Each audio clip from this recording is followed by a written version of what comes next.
একজন খ্রিস্টান ভাই দুদিন ধরে ডক্টর জাকির নায়েককে প্রশ্ন করলেন, সেই প্রশ্নের উত্তর সঠিক পেলেন, তারপরে তিনি ইসলাম গ্রহণ করলেন।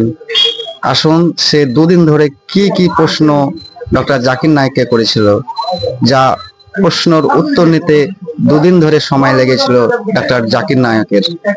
আসুন আমরা তার বক্তব্য শুনি। পেরুনীয় জাতীয়তার মাসাজুকা দুবাইয়ে একটি প্রাইভেট কোম্পানিতে চিফ। আমি এই পরিস্থিতিতে আছি, আমি মুসলিমদের সাথে মেলামেশা করছি এবং তারা আমাকে ইসলাম সম্পর্কে অনেক কথা বলছে এবং আমি জীবন সম্পর্কে সচেতন হয়ে এটাকে খুব মূল্য দিচ্ছি এবং প্রশংসা করছি। গতকাল আমি এখানে একটা প্রশ্ন নিয়ে শুরু করেছিলাম, যার সঠিক উত্তর দেওয়া হয়েছিল, কিন্তু মনে আরও কিছু প্রশ্ন আছে। আমি ইসলাম গ্রহণ করতে পারবো না যতক্ষণ না এই সব প্রশ্নের উত্তর পাই। তাই আবারও আজকের এই সুযোগকে কাজে লাগিয়ে শ্রোতাদের সামনে আরেকটি প্রশ্ন তুলে ধরছি।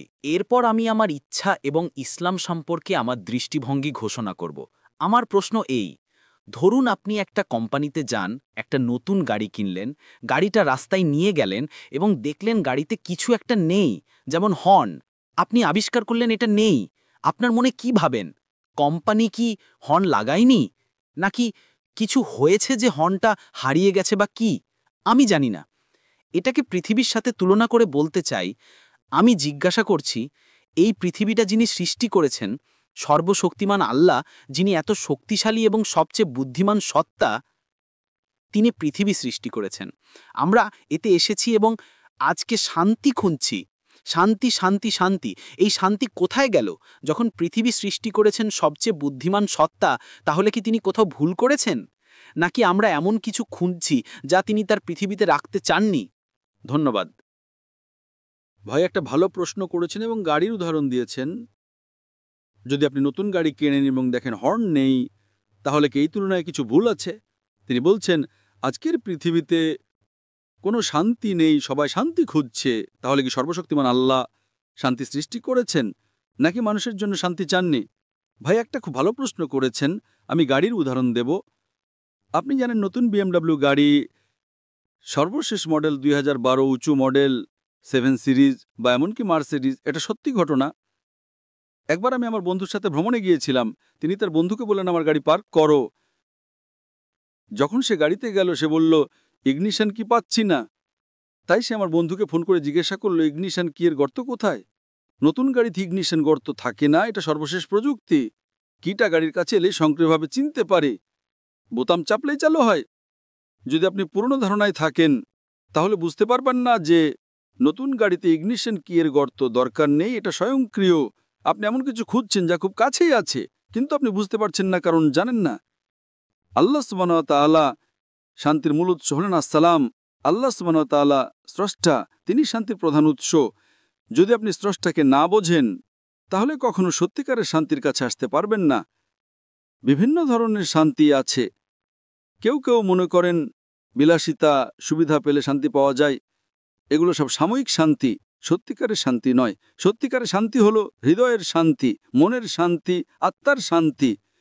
যখন আপনার হৃদয় শান্তিতে থাকে, মন শান্তিতে থাকে, শরীর শান্তিতে থাকে, এটা শুধু স্রষ্টাকে বোঝার মাধ্যমে অর্জন করা যায়। যারা স্রষ্টাকে বোঝে না, তারা মরুভূমিতে মরীচিকার পেছনে দৌড়ায়।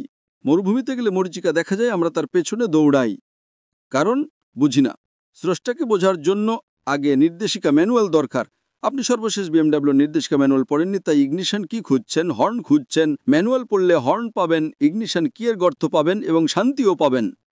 আমি আপনার সাথে একমত যে অনেকেই শান্তির কথা বলে, অনেক দেশ শান্তির কথা বলে, তারা তাদের ব্যক্তিগত বস্তুগত নিরাপত্তার কথা বলে। সত্যিকারের শান্তি হলো মনের শান্তি, হৃদয়ের শান্তি, আত্মার শান্তি। আমি জানি না আপনি অন্য মানুষের সম্পর্কে কি বলছেন। মাশাআল্লাহ, আমি শান্তিতে আছি। আমি কত মানুষের সাথে মিশেছি, মাশাআল্লাহ। আমি ডক্টর জাকির নায়েক, আমি শান্তিতে আছি। আমি শান্তি পেয়েছি কারণ ইসলাম শব্দটা এসেছে সালাম থেকে, যার অর্থ শান্তি। এটা আরব শব্দ সিলম থেকে এসেছে, যার অর্থ সর্বশক্তিমান আল্লাহর প্রতি নিজের ইচ্ছে সমর্পণ করা। তাই সত্যিকারের শান্তি হলো ইসলাম, আল্লাহর প্রতি সমর্পণের মাধ্যমে অর্জিত শান্তি। যতক্ষণ না আপনি আল্লাহর প্রতি নিজের ইচ্ছা সমর্পণ করবেন, ততক্ষণ সত্যিকারের শান্তি পাবেন না। আশা করি প্রশ্নের উত্তর হয়েছে। ধন্যবাদ ডক্টর, আপনার ব্যাখ্যার জন্য। এই মনে রেখে আমি স্বীকার করছি, ইসলাম একটি শিক্ষা প্রতিষ্ঠান, একটি স্কুল যেখানে আমরা নিজেদের উপকারের জন্য শিখি। তাই আজ থেকে আমি এই স্কুলের অংশ হতে চাই। ইসলাম হলো জীবনের সঠিক পদ্ধতি। আপনি কি বিশ্বাস করেন এক ঈশ্বর আছেন? আমি বিশ্বাস করি। আপনি কি বিশ্বাস করেন যিশু ঈশ্বর নন? আমি বিশ্বাস করি না। আপনি কি বিশ্বাস করেন তিনি ঈশ্বরের রাসূল? আমি বিশ্বাস করি। আপনি কি বিশ্বাস করেন নবী মুহাম্মদ সাল্লাল্লাহু আলাইহি ওয়াসাল্লাম ঈশ্বরের রাসূল? আমি বিশ্বাস করি। আপনাকে কেউ জোর করে ইসলাম গ্রহণ করাচ্ছে? আমাকে কেউ জোর করছে না। এটা কি আপনার নিজের ইচ্ছা? হ্যাঁ, নিজের ইচ্ছা। আপনাকে কেউ চাপ দিচ্ছে? না, কোনো চাপ নেই। মাশাআল্লাহ, ইনশাআল্লাহ। আমার সাথে আরবিতে বলুন এবং তারপর পুনরাবৃত্তি করুন। আশহাদু আশহাদু আল্লাহ আল্লাহ ইলাহা ইলাহা ইল্লাল্লাহ ইল্লাল্লাহ ওয়া আশহাদু ওয়া আশহাদু আন্না আন্না মুহাম্মাদান মুহাম্মাদান আবদুহু আবদুল ওয়া রাসূলুহু। ওয়া রাসূলুহু। মাশাআল্লাহ, আপনি মুসলিম। আল্লাহ আপনাকে আরো পথ দেখান। ইনশাআল্লাহ আপনার মাধ্যমে আরো অমুসলিম শান্তি ধর্মে প্রবেশ করুক। আল্লাহ আপনাকে এই দুনিয়া এবং আখিরাতে সর্বোত্তম পুরস্কার দান করুক। আলহামদুলিল্লাহ, দেখলেন ভিডিওটা এবং শেষ অবধি উনি নিজের ইচ্ছায় ইসলাম গ্রহণ করলেন। কেমন লাগলো ভিডিওটা অবশ্যই দেখার পরে কমেন্টে জানাবেন। আসসালামু আলাইকুম।